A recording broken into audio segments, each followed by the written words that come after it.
को powered by Canara Bank, together we can. LIC हर पल आपके साथ। Real estate partner signature global, realty reliability responsibility. प्रायोजक Motilal Oswal, think equity think Motilal Oswal और केपरी लोन्स, फर्ज निभाते हैं। नमस्कार, मनी गुरु के इस खास कार्यक्रम में आप सभी का स्वागत है। मैं हूं स्वाति रायना। अंतरिम बजट में पर्सनल टैक्स दरों में कोई छूट तो नहीं मिली, पर कुछ पुराने विवादित टैक्स डिमांड वापस लेने के ऐलान से 1 करोड़ टैक्स पेयर्स को राहत मिलने की जरूर उम्मीद जग गई है। पर बजट में आखिरकार आम आदमी को मिला क्या? बजट के बाद मुनाफे की बात आप कैसे कर सकते हैं? इस पर रहने वाली है आज हमारी खास चर्चा। और बजट के बाद भी साल में कई ऐसे बड़े इवेंट्स आने वाले हैं जिसमें आपके लिए मिल सकते हैं कमाई के मौके। इस पर करने वाले हैं खास चर्चा। हमारे साथ स्टूडियो में 2 खास एक्सपर्ट्स मौजूद हैं, उनसे परिचय करा देते हैं। कीर्तन शाह, CEO क्रेडेंस वेल्थ, और मोहित गांग, CEO मनी फ्रंट। बहुत स्वागत करते हैं कीर्तन और मोहित, आप दोनों का हमारे साथ इस कार्यक्रम में शामिल होने के लिए।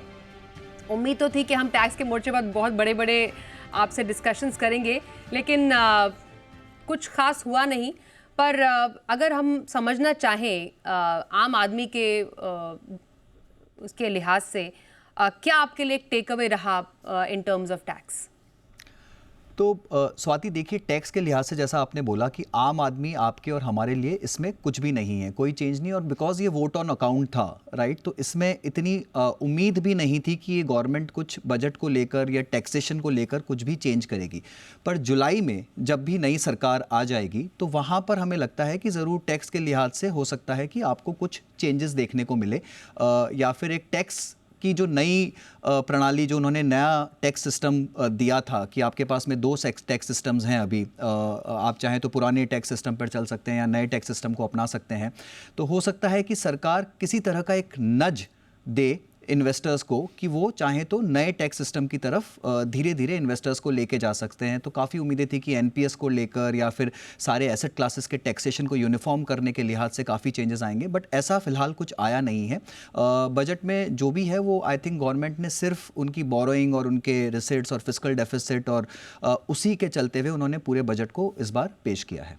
पर कीर्तन, एक बात बताइए, जब इतने सारे जो टैक्स पेयर्स हैं, जो नौकरी पेशा है, वो ATC का बेनिफिट लेते हैं और उनके पास, कईयों के पास हाउसिंग लोन्स है, HRA क्लेम कर रहे हैं, मेडिक्लेम बेनिफिट लेते हैं, वो न्यू टैक्स रिजीम में क्यों जाए? क्योंकि सरकार तो चाहती है कि न्यू टैक्स रिजीम में धीरे धीरे इवेंचुअली वो शिफ्ट करे, क्योंकि बहुत सिंपलर है। मंशा तो अच्छी है, लेकिन लोगों को मनाना भी बहुत इंपॉर्टेंट है। कैसे होगा ये स्मूथ ट्रांजिशन? आई थिंक, देखिए, सबसे पहले जो फर्स्ट स्टेप लिया गया है कि टैक्सेशन सिस्टम को थोड़ा सा सिंप्लीफाई किया जाए, वो सही डायरेक्शन में है। पर क्योंकि पुरानी टैक्सेशन में इतनी सारी कॉम्प्लिकेशंस थी, क्योंकि आपको लोगों को नच करना था कि आप इन्वेस्ट कीजिए, आपको उनको कहना था कि आप ज़्यादा से ज़्यादा घर खरीदिए, तो आपने इतने सारे सॉप्स देके रखे थे ओरिजिनली कि लोगों ने उस हिसाब से उनकी टैक्स प्लानिंग की हुई थी। अब ट्रांजिशन में डेफिनेटली मुश्किल तो होने वाली है, क्योंकि बहुत सारे लोग इसलिए पहला घर या दूसरा घर ले रहे क्योंकि उनको पता है कि इफेक्टिव टैक्स रेट या इफेक्टिव इंटरेस्ट रेट जो लोन पे भर रहे हो वो काफ़ी कम आएगी। इन्वेस्टमेंट्स भी ELSS और PPF जैसे प्रोडक्ट्स में ज़्यादातर इसी वजह से हो रहा था, क्योंकि आपको 1.5 लाख रुपए का ATC का एडवांटेज मिल रहा था। तो अब आपको थोड़ा सा 2-3 साल देना पड़ेगा, मुझे ऐसा लग रहा है। ओवर द नेक्स्ट 2-3 बजट्स इसमें थोड़े से चेंजेस उस तरीके से लाए जाएंगे, मुझे ऐसा लग रहा है, जिससे लोगों को ये शायद रियलाइज़ होगा कि ट्रांजिशन करने में अच्छा है। क्योंकि अगर गवर्नमेंट का इतना फोकस, और अगर आप देखें हर कमेंट्री में वो आपको यही पुश कर रहे हैं कि आप नए वाले रिजीम में चले जाए, तो मुझे ऐसा लग रहा है अगले 2 या 3 बजट्स में हम वो ट्रांजिशन देखेंगे कि आपको लॉस ना होकर भी कैसे आप इन्हीं चीज़ों का थोड़ा सा ज़्यादा अच्छी तरीके से यूटिलाइजेशन कर पाएंगे अगर आप नए टैक्स रिजीम में आएंगे। पर ऑफ कोर्स वो इस इंटरिम बजट में तो नहीं आना था। मुझे ऐसा लग रहा है अगले 2-3 बजट्स में शायद ये ट्रांजिशन पे थोड़ी और क्लैरिटी आएगी। बिल्कुल। और क्योंकि पिछले बजट में ही हमने देखा कि नए टैक्स स्लैब में काफ़ी बदलाव ऑलरेडी कर दिए गए थे, उसको और सिंपलर कर दिया गया था, और शायद लोगों के पास अब और समय मिल गया है उसको और अच्छे से समझने का और जानने का कि उनके लिए क्या सही है, पुराना टैक्स स्लैब सही है कि नया टैक्स स्लैब सही है। तो शायद एक ब्रीदिंग स्पेस नौकरी पेशा को भी मिल गया है, तो एक तरीके से हम कह सकते हैं अच्छा ही हुआ ये। अब जो बात हुई कि हमारी टैक्स पूरी प्रणाली को और सिंपलर करने के लिए, और ख़ुद FM ने बोला था ये कि पूरी जो टैक्स की बुक्स है वो ऐसे मामलों से भरी पड़ी है जिसमें जो पुराने टैक्स डिमांड्स हैं उसमें लोग परेशान होते हैं। जो ऑनेस्ट टैक्स पेयर है उनको काफ़ी परेशानी का सामना करना पड़ता है। एज अ रिजल्ट रिफंड में देरी होती है, तो उसको थोड़ा और आसान करने की कोशिश की गई है। तो ये जो पुराने लंबित या डिस्प्यूटेड जो टैक्स डिमांड माफ़ किए गए हैं 25,000 तक के फाइनेंशियल ईयर 9-10 के, या फिर 10,000 के फाइनेंशियल ईयर 10-11 एंड देन 14-15 के, इससे कुछ मोहित फ़ायदा होगा? कैसे सिंप्लीफाई होगा इससे? देखिए, मुझे लगता है ये एक बहुत बड़ा और बहुत ही अहम कदम है। डायरेक्शनली गवर्नमेंट, ये सरकार ये बोल रही है कि जो आपकी टैक्स पेमेंट की प्रणाली है, गवर्नमेंट उसको बहुत ही सुचारू करना चाहती है, बहुत ही आसान सुविधाजनक करना चाहती है। एफएम ने एक और बात बोली कि जो टैक्स असेसमेंट होता था पहले, वो 123 दिन तक का जो समय अवधि थी उस असेसमेंट को पूरा करने की, उसे कम करके उन्होंने 10 दिन पे लाके खड़ा कर दिया है। तो एक बहुत बड़ी बात है। ये जो टैक्स माफ़ किए गए हैं स्वाति, इसमें कुछ 67 लाख लोगों को फ़ायदा मिलेगा और उनके ये जो टैक्स डिमांड्स आउटस्टैंडिंग थे वो क्लियर हो जाएंगे। और गवर्नमेंट का इसमें काफ़ी खर्चा जा रहा था। आई थिंक इसमें करोड़ों रुपया गवर्नमेंट जो है वो खर्च कर रही थी, इसमें लीगल नोटिस के ऊपर में, लीगल डिमांड्स के ऊपर में, कहीं कहीं कोर्ट कचहरी के केसेस के ऊपर में। तो वो सब सुचारू रूप से सिंप्लीफाई हो जाएंगे और जो लोग इस प्रक्रिया से दूर भाग रहे थे काफ़ी हद तक, इन डिमांड से डर कर या फिर आगे के टैक्सेस पूरी तरह से नहीं दे पा रहे थे, वो वापस एक तरह से इस टैक्स प्रणाली से पूरी तरह से जुड़ सकेंगे। तो मुझे लगता है एक बहुत ही अच्छा कदम है सिस्टम को साफ करने का, उसे सिंप्लीफाई करने का, उसकी तरफ एक और कदम है। और आगे जाकर मुझे लगता है कि यहाँ पर बहुत सारे कदम ये सरकार उठाएगी जिससे कि ये टैक्स का जो पूरा प्रणाली है वो इतना आसान होना चाहिए स्वाति कि आप और मैं जाकर एक क्लिक के अंदर में अपना टैक्स फाइल कर दे और हमें किसी चार्टर्ड अकाउंटेंट की जरूरत ना पड़े। उस दिन मुझे लगेगा कि हम सही मायने में इस प्रक्रिया को पूरी तरह से आसान कर चुके हैं। इसके बाद तो इनफैक्ट कई ये कमेंट्स ये भी आ रहे थे कि सिर्फ 25,000 तक या 10,000 तक ही क्यों? अब इसमें यह है कि इसमें ब्याज भी जुड़ता है। तो अब ये भी लोगों का मानना था या समझने की कोशिश वो कर रहे थे कि ये क्या ब्याज के साथ है या ब्याज के बगैर है। थोड़ी डेफिनेटली इसमें एम्बिग्विटी ज़रूर है, पर इतना भी जितना माफ़ किया गया, कीर्तन, आपको लगता है कि वो राहत देने के लिए काफ़ी है to a taxpayer? Definitely reform के लिए तो अच्छा है, ईज ऑफ डूइंग बिजनेस के लिए तो अच्छा है, पर फॉर दोज जिनके बड़े बड़े टैक्स डिमांड अभी भी अटके हुए हैं, उनको तो कोई राहत नहीं मिली। स्वाति, देखिए, मुझे ऐसा लग रहा है इंटेंशन ज़्यादा ज़रूरी है, क्योंकि आप पहली बार ऐसा कुछ कर रहे हैं, आपने छोटे से स्टार्ट किया है, आप शायद एक्सपेरिमेंट कर रहे हैं कि इसका ग्राउंड इम्पैक्ट क्या होगा। और देखिए, इससे ज़रूरी समझना भी ये है कि जब आप दूसरी बार टैक्स रिफंड के लिए क्लेम करते हो या तीसरी बार करते हो, तो वो आपके पहले आउटस्टैंडिंग को एडजस्ट करने के बाद आपको दूसरा पैसा दे रहे थे। उससे भी काफ़ी कॉम्प्लिकेशंस हो रहे थे इन्वेस्टर्स को या इंडिविजुअल टैक्स पेयर्स को जब वो लोग फाइल कर रहे थे। तो मुझे ऐसा लग रहा है कि पहला स्टेप है, पहला कदम है, काफ़ी broad range of taxpayers को कवर किया जा रहा है इसमें, और आई एम श्योर गवर्नमेंट इसे सीख कर इसे थोड़ा सा लार्जर स्केल पे इम्प्लीमेंट करने की ज़रूर कोशिश करेगी। बिल्कुल। स्टार्टअप को आपको लगता है के लिए एक बूस्ट रह सकता है, क्योंकि जो टैक्स माफ़ी की जो डेट थी उसको एक्सटेंड कर दिया गया है, क्योंकि गवर्नमेंट का हमेशा से एक फोकस रहा है स्टार्टअप इंडिया को बढ़ावा देने का। जो नए उद्यमी है, छोटे जो नए कारोबारी है, उनके लिए एक अच्छा एक रियायत देना उनके लिए एक बहुत बड़ी बात है। मोहित, देखिए, रियायत तो जो है वो 31 मार्च 2024 तक ही बढ़ाई गई है, तो उस समय अवधि में इतना बड़ा वो नहीं दिया गया है। आई थिंक जो सीमा है बढ़ा वो 31 मार्च 2025 तक। माफ कीजिए, सॉरी, हाँ, 31 मार्च 2024 में ऑलरेडी है। आई नो अभी हम 23 में ही थोड़ा बहुत घूम रहे हैं क्योंकि डेट का चेंजेस। तो एक साल की उन्हें और रियायत दी गई है, तो उससे थोड़ा फर्क पड़ेगा, बट ये बहुत कोई बड़ी एक्सटेंशन नहीं है। बट मुझे लगता है जिस चीज़ से ज़्यादा फर्क पड़ेगा वो है कि उन्होंने 1 लाख करोड़ का बहुत ही कम इंटरेस्ट में या जीरो इंटरेस्ट में एक लोन मुहैया कराया है रिसर्च एंड इनोवेशन के सेक्टर के लिए।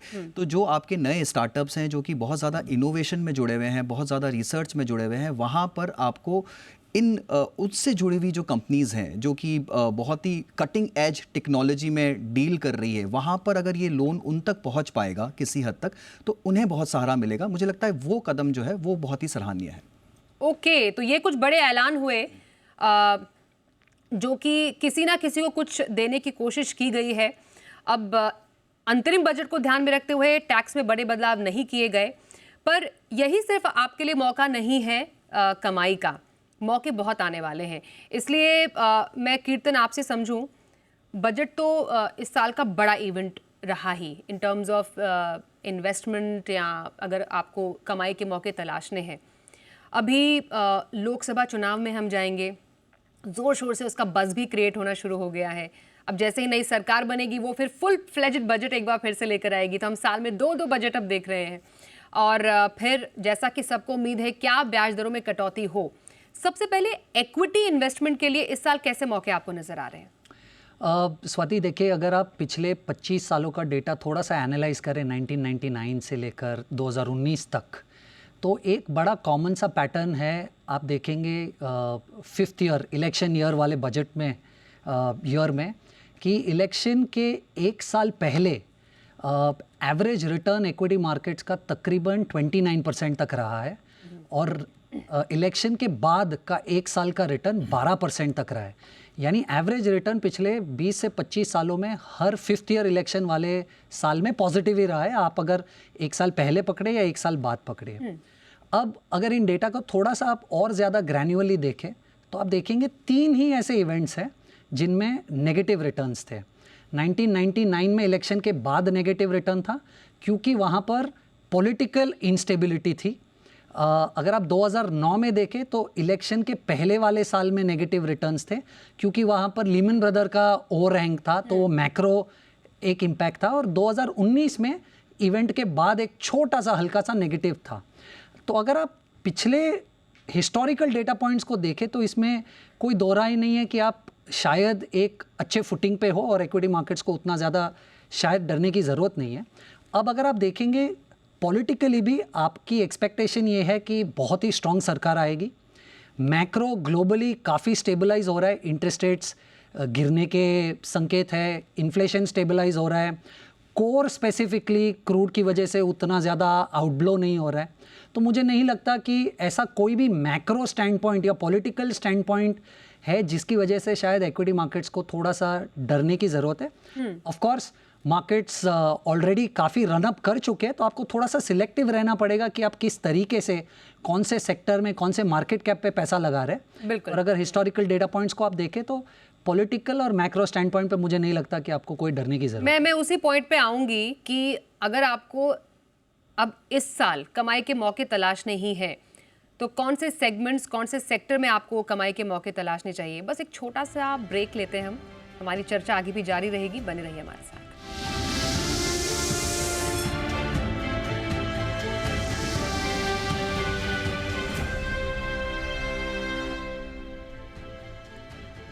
तो बजट के बाद मुनाफे की बात अभी चल रही है। हमारे साथ कीर्तन शाह है और मोहित गांगसिक कर रहे हैं खास चर्चा। हम इक्विटी की बात हम कर रहे हैं कि इस साल इक्विटी में कहां पर मौके हैं।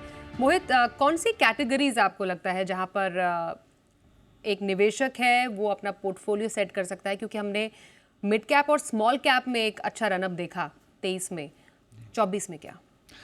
देखिए स्वाति, अगर सिर्फ बजट के लिहाज से मैं देखूं तो सबसे बड़ा नंबर जो इस बजट में उभर के आता है वो बहुत ही अच्छा नंबर है, 1,11,1111 करोड़, राइट। और ये नंबर है गवर्नमेंट के केपेक्स प्लान का, और इसमें कोई दो राह नहीं है, ये अनप्रेसिडेंटेड नंबर है। लास्ट ईयर 35% की वृद्धि हुई थी इस नंबर में, और इस साल 11% की वृद्धि है इसी नंबर में।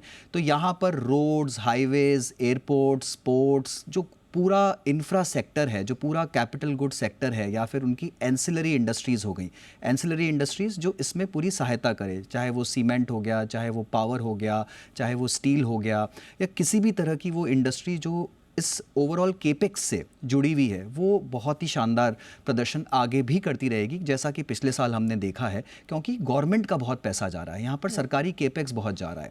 तो इसको जहाँ जहाँ आप देखें, इसको खेलने के काफ़ी सारे तरीके हो सकते हैं। आप काफ़ी सारी कंपनियाँ खुद से चुन सकते हैं, सेक्टोरल फंड्स हैं आपके पास में जो कि इंफ्रा को खेलती हैं, तो वहाँ पर भी आप देख सकते हैं। और दूसरा 6,40,000 करोड़ का नंबर इसमें से जाएगा डिफेंस पर। अगेन ये एक ऐसा थीम है जो मेक इन इंडिया के चलते बहुत ज़्यादा काम कर रहा है, और यहाँ पर भी हमने देखा है कि कंपनियों में अच्छी खासी बढ़त देखने को मिली है। तो डिफेंस एक दूसरा सेक्टर हो गया जिसे आप खेल सकते हैं। और तीसरा मेरे लिहाज से जो सबसे बड़ा सेक्टर होगा वो होगा रिन्यूएबल्स का। जो गवर्नमेंट का फोकस है रिन्यूएबल एनर्जी पर, ग्रीन एनर्जी पर, यहाँ पर जो 1 करोड़ घरों पर सोलर पैनल लगाने की बात की गई है। तो ये जो सारी थीम्स हैं रिन्यूएबल एनर्जी की या ईवी चार्जिंग बैटरीज को लेकर जो बात कर रही है सरकार, तो ये जो पूरा एक रिन्यूएबल थीम बनता है ये बहुत ही अच्छा थीम है। और यहाँ पर बहुत सारी ऐसी कंपनीज भी हैं, बहुत सारे ऐसे स्पेसेस भी हैं जो कि अभी भी बहुत छोटे हैं और जहाँ पर बढ़ोतरी की अच्छी संभावना है। उसके बाद फिर बहुत सेक्टर्स आते हैं स्वाति उभर कर। टूरिज्म एक सेक्टर है जिसे गवर्नमेंट बहुत अच्छी तरह से बढ़ावा दे रही है। माइक्रो फाइनेंस एक ऐसा सेक्टर है जहाँ पर गवर्नमेंट की खास नज़र है।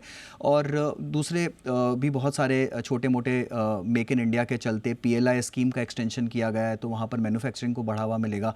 बट मुझे लगता है जो 3-4 बड़ी थीम्स हैं वो है construction, real estate, infra projects, banking, specially PSU banks, जहाँ पर अगेन सरकार का फोकस बहुत बड़ी तरीके से बढ़ा है। तो इन सबको खेलने के तरीके अलग अलग हैं। आप चाहें तो म्यूचुअल फंड से भी कर सकते हैं और आप चाहें तो डायरेक्ट स्टॉक मार्केट के जरिए भी इन पर नज़र रख सकते हैं। बिल्कुल। और डेट को हमें भूलना नहीं चाहिए कीर्तन, क्योंकि डेट के लिए भी फिक्स्ड इनकम के लिए भी ये साल काफ़ी इम्पोर्टेंट रहने वाला है। उम्मीद के जो बादल है हर किसी के ऊपर है कि शायद हो सकता है इस साल रेट कट की संभावना बने। कब हो सकता है, क्या उसके संकेत नज़र आ रहे हैं? फेड ने तो कहा कि अभी उनका मूड नहीं है और जब तक उनका मूड नहीं है तो हमारा मूड नहीं बनेगा। तो क्या समझे इस पूरे सिनारियो से और अभी फिक्स्ड इनकम में क्या करना चाहिए निवेशकों को? स्वाति जी, रेट कट तो आना चाहिए इस साल में, उसमें कोई दो राय नहीं है। पर इंडिया US के पहले रेट कट नहीं कर सकता क्योंकि करेंसी डिफरेंस में बहुत प्रॉब्लम्स हो सकती है। तो हमें वेट करना पड़ेगा US कब रेट कट करेगा, उसी के बाद हम इन जनरल रेट कट कर पाएंगे। आज की स्थिति को देखकर ये लग रहा है कि शायद मार्च में तो रेट कट नहीं होगा, पर जून वाले क्वार्टर में रेट कट US से आ सकता है। और जैसे ही US रेट कट करता है वो प्रॉबली इंडिया में पर्कुलेट होगा और इंडिया रेट कट करेगा। देखिए, हर चीज़ रेट कट की तरफ इशारा कर रही है। आपका कोर इन्फ्लेशन स्टेबल है, ओवरऑल WPI स्टेबल है, आप क्रूड देखिए जो एक्सपेक्ट कर रहे थे नहीं बढ़ रहा है, डॉलर भी उतनी तेज़ी से ऊपर नहीं जा रहा है और शायद अगर रेट कट होगा US में तो डॉलर और गिरेगा। तो ऐसे कोई संकेत नहीं है जो आपको रेट कट की तरफ इशारा ना कर रहे हो। आप बजट में भी देखिए, फिस्कल डेफिसिट एक्सपेक्टेड से नीचे आ गया। ये सब are positive towards a rate cut.